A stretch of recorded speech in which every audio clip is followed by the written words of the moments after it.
Hello everybody, welcome to chapter 145 on my RLDR Custom Creations YouTube channel. It is the weekly edition again, a little earlier in the week this time, but we've got an idea that I think is going to be kind of cool. And I've got a rock from my driveway and my trusty Bruce Bell bowl gouge. And this is a video about sharpening. So what do you think is going to happen? Well, to find out, all you have to do is stay tuned.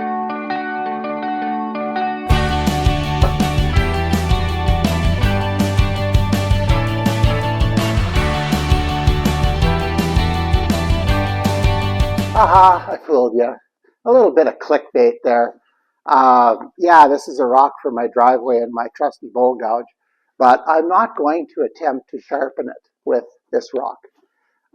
I've been saying some things. Sometimes I maybe shoot my mouth off a little bit, but my position on sharpening is it's not how you do it. Whether you use CBN wheel or just a regular grinding wheel or the grinding wheel that your grinder came with or a hone or whatever you use, sandpaper, you can get, as long as you get a good edge that you can turn with or cut with, or this applies across the spectrum to woodworking tools. If you're getting an edge that you like and you can turn or whatever you're doing properly, you're successful. It doesn't matter how you got there. The fact is that you got there. So my saying is in here is, if you can take a rock from my driveway and sharpen your gouge with it or tool with it and be happy with the results, go for it. So no, I'm not going to start picking rocks off my driveway and bagging them and selling them. Okay, I don't have an online store yet anyway, but I'm not going to do that. I'm not that big or that fortunate. There's a fellow I watch out of England, Colin Furs. He's digging up his yard. He's making a whole yard underground, and he sells little jars of dirt. He can't keep up.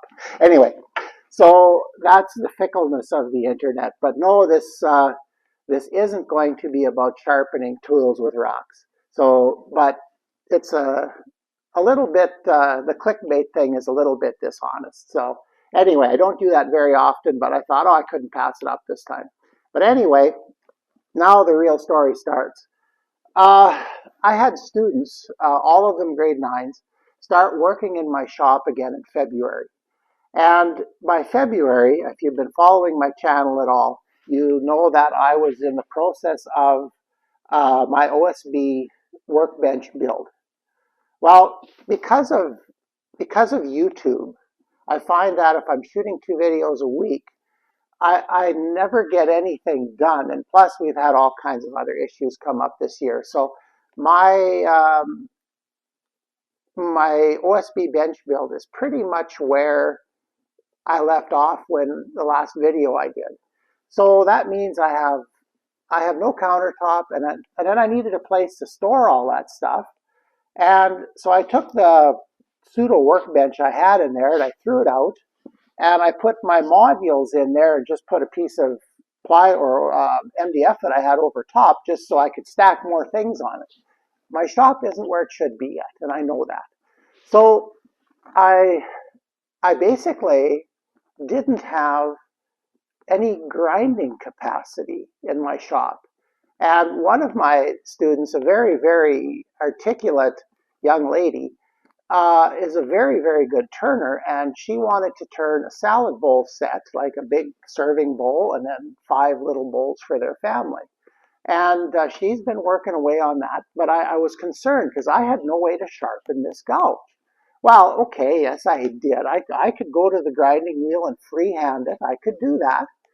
It would take me a while, and I'd probably lose about 2 years of use on this tool, but it's possible.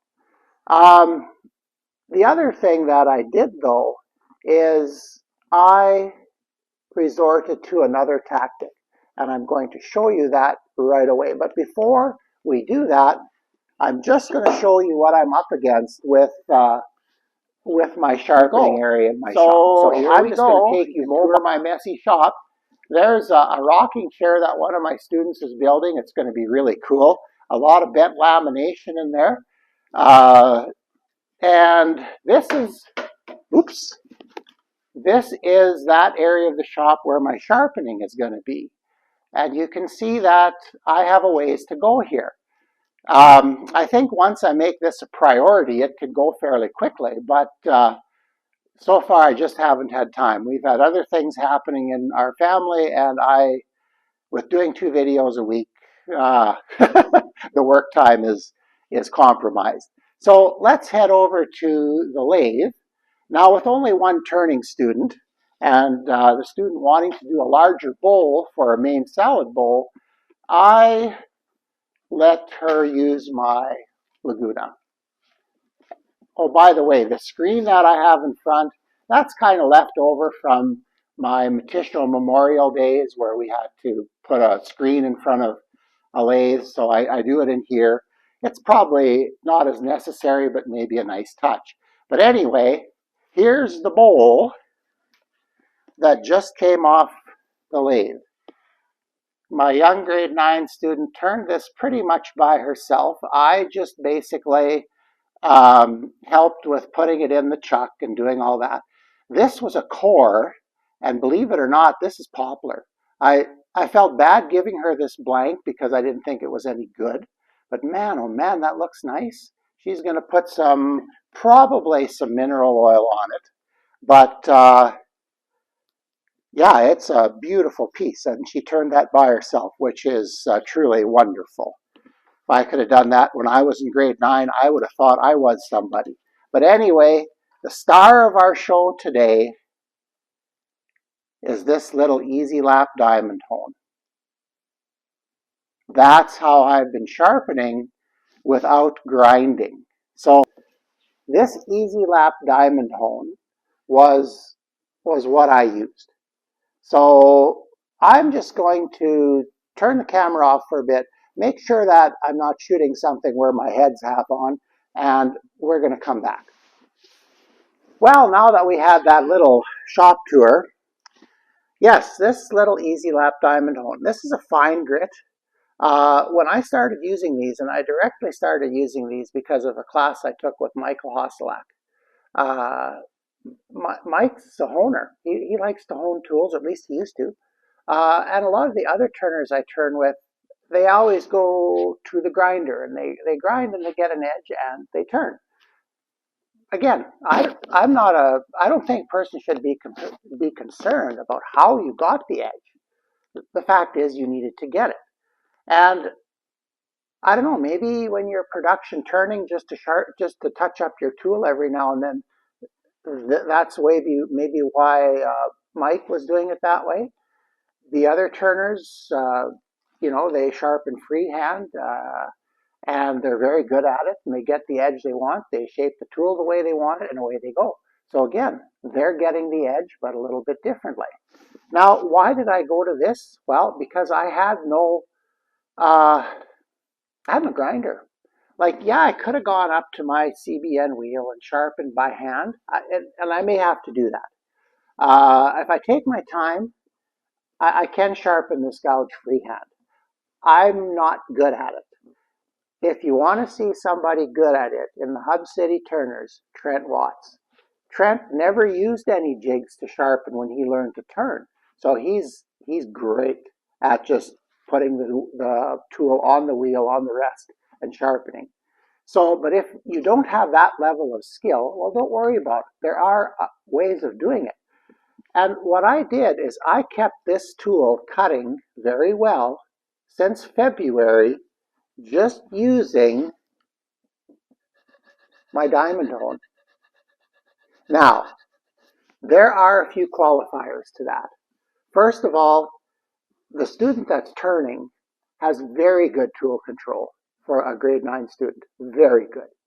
She never forces anything. She lets the gouge cut and just basically holds it. And that's really, really good to see in a young turner. But I can see now, I don't know if you'll ever see this on camera. I'm going to try to show you. There are a couple little nicks in that cutting edge. Now those are a bit of a problem. Now I'm not going to do it on camera, but what I could probably do is reshape that tip. It would take a little bit of time with this, and then hone it to a sharp edge again. Yes, it would take longer. Going to the grinder would be much faster. So this is a way, though, that you can keep a tool sharp for an extended period of time. Now, the other thing that I think is important with this is that this tip, if it comes from a grinder, that it's been hollow ground. Because when it's hollow ground, see if you can see this, the hone will rest on this edge and on this edge, and the middle will be missed. My finding at the school when I was doing things like this, because I would sometimes just hone because it was faster to give the student a decent edge again than to set everything down, go to the grinder, and set everything up and sharpen. So, but I had a little rule in my own head. Once I was honing, and you see that middle stuff there, see the grinding scratches, etches? Once they're gone, that means that that side is flat. And once it was flat, then I would go back to the grinder, grind it again, and then start all over. But it is a way to extend your expensive tool steel. You can make your tools last longer if you sharpen them this way every once in a while. Yeah, you still need to grind. But I've been amazed, and that's why I shot this video. I was so surprised that I could keep that tool cutting for a grade 9 student with just this eze-lap hone. Now, there are other tools like this on the market. Okay, this is, I'm going to try to show it to you, an eze-lap fine. In the early days when I started using these things, the only place that stocked them in Saskatoon was the fishing hole. So I would go there. But now, in the last few years, Lee Valley has started stocking these as well. Another thing that it does happen too is now you've got the credit card size diamond hones as well. And they work really well also. And I know there are a number of suppliers of those out there. But I found that the fine grit in these eze-laps, the fine grit works really well. And in my student lathes, I have, I think, one of these in every lathe. They were only about 15 bucks. I think when I started buying them, they were about 10. And they seem to last fairly well. So anyway, no, I didn't use a stone. But that is one thing, though, about sharpening. Sharpening is such a, it almost takes on a bit of a cult status. Like, oh, you have to have this stone, and you have to have this wheel, and you have to have this, and you have to have that. You have to have that grinder. I don't believe that. I think whatever you use, if you get the edge you want, that's great. Now, some of these tools and techniques may make it easier, and if that's why you're investing in them, by all means, go for it. Support our tool suppliers. Spend your money, okay? But also beware that when the budget's getting a little tight and you can't afford the latest and the greatest, don't worry about it. Chances are what you were sharpening with, if you were getting the edge, was just fine. So the only sharpening that I really don't understand yet is the carvers. So if a carver could leave a comment about sharpening carving tools, to me it seems like they are very, very slow and meticulous when they sharpen a tool. If they have a tool with a little bit of a damaged edge, one of my friends would just get his stroke out and he'd stroke that thing for 7 weeks. Exaggerating a little bit, but not much. But yeah, he'd get a perfect edge on there eventually, but there was so much time lost. So I thought, yes, I can understand that a carving tool would be difficult to grind, but I think with the right setup, you could at least get close and then hone it and lap it and do all those things. But yeah, if there's a carver out there that, I'm not attacking the way carvers sharpen at all. I just want to understand it. Because to me, sharp is sharp. So please explain it to me, carvers. I want to learn something by shooting these videos as well. So anyway, that pretty much brings this to a close. I hope that that got you thinking a little bit about sharpening and realizing that sharp is sharp. How you got there, not that important. All right, so anyway, on that note, I'm going to close this video off. Thank you so much for watching. I don't say that enough, although I write it every time. But yeah, so I'll get this out, and then it'll be the weekend coming up, and we'll do a weekend edition. So take care, have a great week.